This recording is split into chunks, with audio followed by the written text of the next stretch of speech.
In a dark room, 4 mercenaries drop dead to the floor, causing Andy to think about all the times she died and wonder if this is her last time. It all begins a day before in Morocco, when Andy meets with Booker to chat about a possible new job for them. Andy hesitates because she doesn't want to fight anymore, but Booker convinces her to at least come back to the hotel and see the others. On their way there, Andy notices some girls taking a picture that accidentally includes her, so she makes up an excuse to borrow the phone and deletes every evidence of their presence. At the hotel, they reunite with couple Nikki and Joe after a long time. All the guys want to take the job, but Andy is still hesitant because she doesn't trust Copley and they have a rule to never work with the same employer twice. In the end, they convince her to go with Booker to have a meeting with Copley just to see what he has to say. Sometime later, Andy and Booker sit outside at a cafe while Nikki and Joe watch from the hotel window just in case. Copley arrives and explains everything. He decided to take a break from the CIA when his wife got sick, but when she died, he couldn't bring himself to go back. Nowadays he pays himself for these kinds of jobs and wants their team to do this one. The mission would be saving some hostages in South Sudan, and when Copley says how they could help make a big difference, and he finally accepts. Afterward, the team flies to South Sudan and waits for night to fall to strike. They silently kill all the guards outside one by one and then sneak through the fence to kill a few more. The building's door is destroyed with a small explosive, but when they make it inside, they're shocked to discover that there actually are no hostages. Andy realizes they've been set up right before a bunch of soldiers enter the room and open fire, causing the team to fall to the ground with blood spreading around them. Thinking the team is dead, the soldiers turn their backs, but soon the team's bodies start to heal rapidly and even expel all the bullets. The 4 of them soon get up from the ground and kill all the soldiers with a variety of fighting techniques, not caring if they get hurt in the process. All this is seen by Copley through security cameras, which Andy notices and destroys. The next morning, the team buries their bloody clothes in the sand and discusses their options. Andy says that they have to find Copley and kill him because they know their secret. They're centuries-old warriors with regenerative healing abilities who work to help people as mercenaries. But after they find Copley, she has decided she'll be done fighting for the world. Meanwhile in Afghanistan, soldier Nile of the American forces is on a mission to check on a group of women that might be held hostage by an enemy. When she finds them, they silently send her in the direction of the man, and Nile enters the building with her team, quickly shooting the guy in the chest. Then Nile moves to check on the body, but the man slices her throat. A teammate rushes to cover Nile's wound, but she still dies. At that moment, the team is sleeping on a train and they begin having dreams of Nile being killed while in the medic tent. Nile is alive and dreaming of the team in return. The team wakes up and realizes that these dreams mean that there's another one of them, which frustrates Andy because she wants to get this done quickly. The guys have to convince her this is a sign and they need to find Nile, so Andy says she'll go do it herself while they work on tracking down Copley. They agree to meet in France later. Back to Nile, she realizes her friends are all wary of her now because she doesn't even have a scar from the injury. The incident is reported and the higher-ups decide to send Nile to Germany for some testing. An upset Nile returns to her tent and her mood gets worse when she discovers that her friends have already packed her things. In England, pharmaceutical executive Merrick gives a presentation about stem cell research, telling a wealthy public that he has the technology to end human disease and prolong our lifespan. All he needs is investment.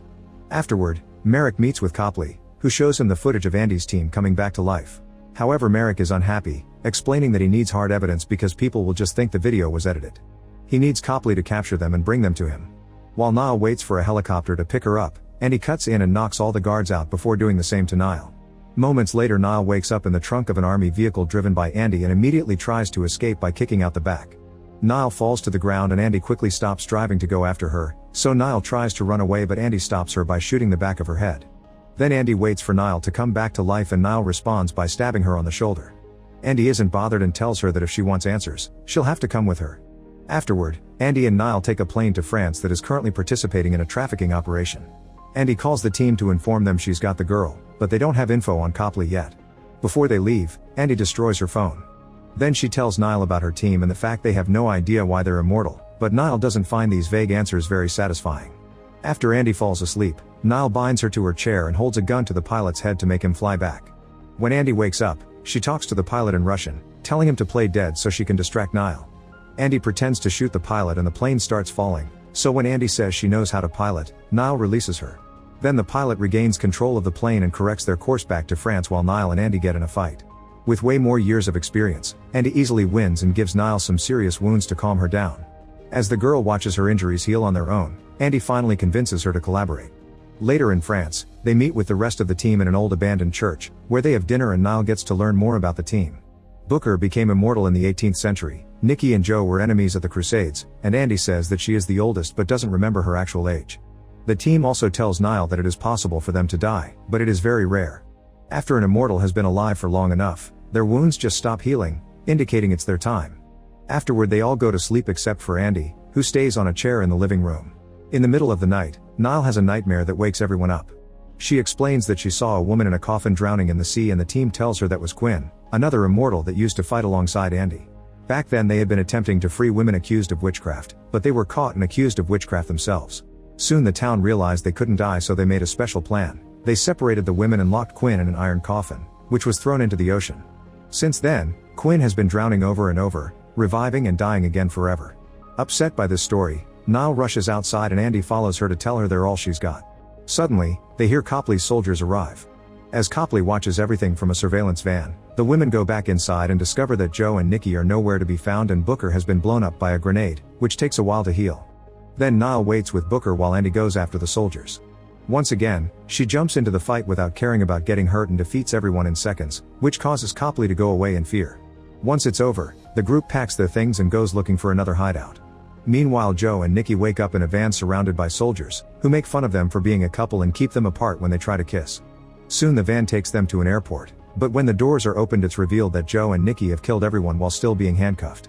Copley puts them on a plane to England and takes them to see Merrick, who stabs them for fun as he explains that he'll put them through experiments until he figures out how to make the human lifespan longer. Next, Nikki and Joe are sedated and sent to a lab while Merrick demands that Copley bring him the others too. Back to Andy, she, Booker, and Niall take shelter in an abandoned mine, where Niall is shocked to find all the old treasure and original art they hid there. While Booker tells Niall about his dead kids and the pain of living forever while their loved ones die, Andy realizes that her wounds aren't healing. She leaves the mine to drive to a pharmacy in town, where she buys medical supplies and is surprised when the cashier offers to help dress her wounds in the back room. When Andy asks why the woman is helping a stranger without asking any questions, the woman says that she expects Andy to pass on the act of kindness to someone else tomorrow, which leaves Andy thinking about the people she's lost. In Merrick's lab, Joe and Nikki are kept strapped down to chairs while the doctors keep taking samples. Copley points out that Merrick has all the samples he could ever need, so they don't need to hold the duo hostage anymore, but Merrick says he'll do whatever he wants and he won't stop until he has results. Nikki tries telling the doctor that people have done the same experiments on them in the past and it's never worked, but the doctor ignores him. Sometime later in the middle of the night, Niall wakes up from a bad dream and decides to go outside for fresh air. She finds Andy going through her phone and Niall shares some stories about her family, but Andy sadly doesn't remember hers. Soon Booker meets with them to say that he's found Copley's location and they immediately head off. When they arrive at the address, Booker leaves to scout the area while Andy gives Niall a weapon. However, Niall announces she doesn't want to help, saying she wants to spend as much time with her family as she can before it's too late. Andy decides to let her take the car, only asking her to get rid of the rest of the weapons on the way. Once she's far enough, Niall opens the trunk and realizes Andy took the wrong bullets for her weapon. At the facility, Andy and Booker sneak inside and go upstairs to find Copley. They immediately hold him at gunpoint, but suddenly Booker shocks Andy by shooting her in the side and restraining her. He explains that he set them up on purpose because he wants Merrick to figure out some way to kill them so they don't have to suffer anymore, and Copley wants the cure that could have saved his wife. However, when Booker realizes Andy isn't healing, he starts to panic. Soon a bunch of guards come in and restrain Andy and Booker, so Copley protests, pointing out that he doesn't think Andy will survive any tests. However, Merrick doesn't care and orders the guards to take Andy and Booker to the same testing room where Joe and Nikki are kept, demanding results. Meanwhile, Copley is suddenly cornered by Niall, who demonstrates her power, so Copley will explain what's going on. He tells her he spent years doing research on the team and learned about all the good they've done for humanity. Copley also says he had thought that by bringing the team in for this testing he would be helping the world, but he's realized that he was wrong. Then Niall convinces Copley to take her to the team. Moments later, they arrive at Merrick's building and Copley grants Niall access. She makes it to the upper floors and is immediately shot, but she quickly recovers and starts making her way through all the guards, killing them until she finds the right room. Niall frees her friends and tells Andy she's seen all her work, confirming she definitely has something to fight for. Nikki and Joe are furious with Booker for his betrayal, but Andy points out that now isn't the time to argue about this.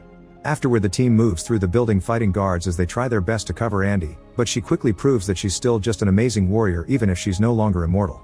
After they're hit by a bomb, Andy beats up a guy until he confesses Merrick's location. However, when they arrive at Merrick's office, it is empty, and they notice that the elevator is going down. The guys go to chase after Merrick while Niall stays with Andy. Unfortunately, the elevator going down had been a trap, and Merrick suddenly shows up with an axe. Copying the trick from the plane, Niall pretends to shoot Andy, who quickly jumps on a distracted Merrick to steal his axe and hit him before Niall tackles him. They break through the window and land on a car, which kills them both. Soon the guys come to help Niall out, and once Andy joins them, they leave together before the cops arrive. Sometime later, Booker waits outside while the team has lunch and discusses what Booker's punishment will be for his betrayal. Niall keeps him company and says they've been making arrangements to fake her death and give her family closure, so Booker tells her she will make a great addition to the team. Later, Andy talks with Booker and informs him that his punishment will be spending 100 years by himself. Since Andy is mortal now, this means they'll never see each other again, and they say goodbye with a hug. Afterward, the group confronts Copley to tell him that his punishment will be working for them by getting them jobs and deleting all evidence of their existence. 6 months later in France, Booker returns to his apartment and is shocked to find Quinn there. Make sure to subscribe and turn on notifications so you can watch more videos like this. Thanks for watching.